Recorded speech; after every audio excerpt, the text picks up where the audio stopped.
Vous allez certainement comprendre en voyant l'image qu'il y a sur la page titre que ma conférence va porter sur une de mes nombreuses passions, qui est celle de la science-fiction et de la fiction. Vous allez voir que je chausse des gros souliers parce que je n'ai pas pris le même axe du tout que France ou Michel dans ma conférence. Ce qui l'est moins, c'est le lien que je fais avec l'hygiène industrielle. D'ailleurs, ça inquiète beaucoup Daniel à ce moment-ci, parce que vous allez voir les images qui vont suivre. Et, OK, bon, je pense qu'on peut y aller comme ça. On y va. Cette passion-là a dû commencer pour moi, d'autant que je me rappelle, avec la naissance de la télévision. Pas tout à fait, par exemple, parce que je ne suis pas aussi vieux que la télévision, malgré tout, même s'il y en a beaucoup qui se plaisent à me dire le contraire. Mais ça a commencé très tôt dans ma vie. Tout de suite après y avoir goût, j'ai aussi pris goût à quelque chose qui s'appelle les sciences.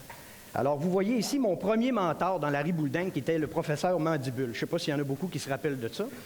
Vous voyez un peu mon âge. Rapidement, comme tout bon gars qui se respecte, naturellement, puis on va le voir à la prochaine acétate, j'ai eu un penchant pour les films un peu plus hard. Et là, on parlait toujours de l'aspect science malgré tout, mais surtout quand il y avait un savant fou. Mon lien avec l'hygiène, ça vient de la science. Également, en vieillissant, le penchant aventure et fantastique a continué à m'attirer. Surtout pour les films où mon imagination pouvait travailler, surtout avec des beaux gros monstres, des cyclopes, des dragons et toutes sortes de choses comme ça. Mais il y avait autre chose que je commençais à remarquer dans ces films-là, c'est que souvent aussi, il y avait des belles filles.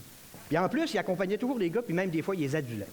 Alors ça augmentait l'intérêt pour l'aventure, mais également pour les sciences. Malgré ma passion naissante pour la gente féminine, celle de la science demeurait, surtout quand c'était des aventures scientifiques. Yes, pour ça. Mais c'est là que mon histoire commence avec l'hygiène industrielle. Un Noël, je reçois un coffre d'outils. 6 mois après, il n'y a plus un outil dans le coffre. C'est toutes des éprouvettes, des tubes de verre, puis du matériel de chimie. J'allais fouiller dans les poubelles de l'hôpital, je lavais ça, puis je mettais ça dans mon coffre. La journée que ma mère a su ça, j'ai appris que c'était pas une bonne idée. Au malheur, à mesure que je vieillissais, non seulement on continuait à proposer des films d'aventure, mais en plus, les filles étaient de plus en plus belles. Là, il y a quelque chose d'étrange qui s'est produit à travers les films d'aventure sur fond scientifique. Il y avait des belles filles. Ils se mettaient à nous proposer aussi des aventures scientifiques avec des marionnettes, mais des belles marionnettes. Aujourd'hui, je ne suis pas fier de ça, mais on flashait ces marionnettes. Lady Pénélope, également Marina ou Vénusia dans la fusée XL5. Alors, on flashait sur les marionnettes. Mais on ne faisait pas juste ça. On flashait aussi sur tous les vaisseaux, les fusées et tout le reste. Mais en vieillissant, tu commences à te poser des questions. Tu te dis, pourquoi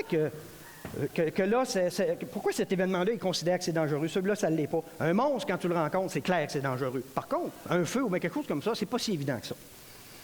À mesure que je vieillissais, naturellement, les histoires devenaient de plus en plus complexes. Vous allez voir à la prochaine, même dans les comédies, la science était présente. OK? Mais encore une fois, les filles étaient toujours présentes également. Des fois, la science était plus subtile, comme en bas. Mon goût pour la science-fiction a continué à s'accentuer, mais en même temps aussi le lien direct avec la science pour la compréhension des choses.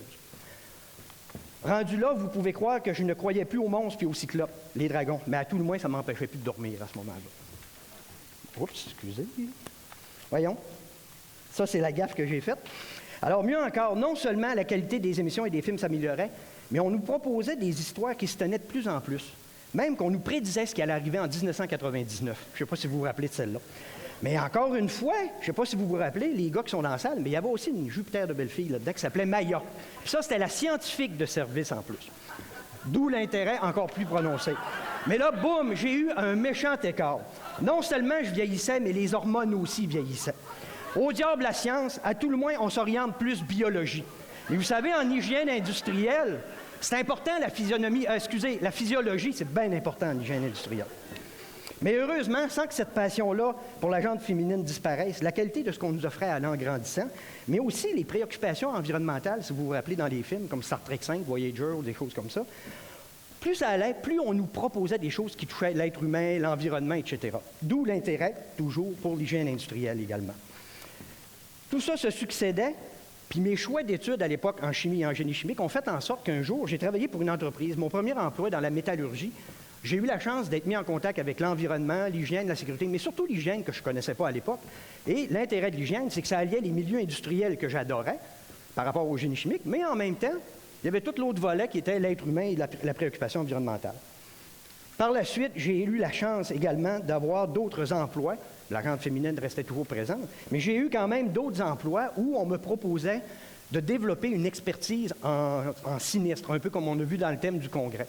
Et heureusement, on m'a offert également l'opportunité de développer et d'avoir une formation en service incendie, de devenir pompier, en plus de ce que j'avais déjà comme formation. Attendez un peu. Oh, OK, oui. Pour clore le lien avec ma passion pour la fiction et la science-fiction, disons qu'aujourd'hui, par moments, je me sens un peu comme mes héros d'enfance, mais aussi comme ceux d'aujourd'hui. On voyait NCIS, CSI. Ce qui est intéressant là-dedans, ces gens-là vont faire des investigations. C'est exactement ce qu'on fait dans des analyses d'accidents, dans des évaluations d'hygiène. Et avec tout ça, on a le sentiment de rendre service à la communauté. Au final, fin des émissions.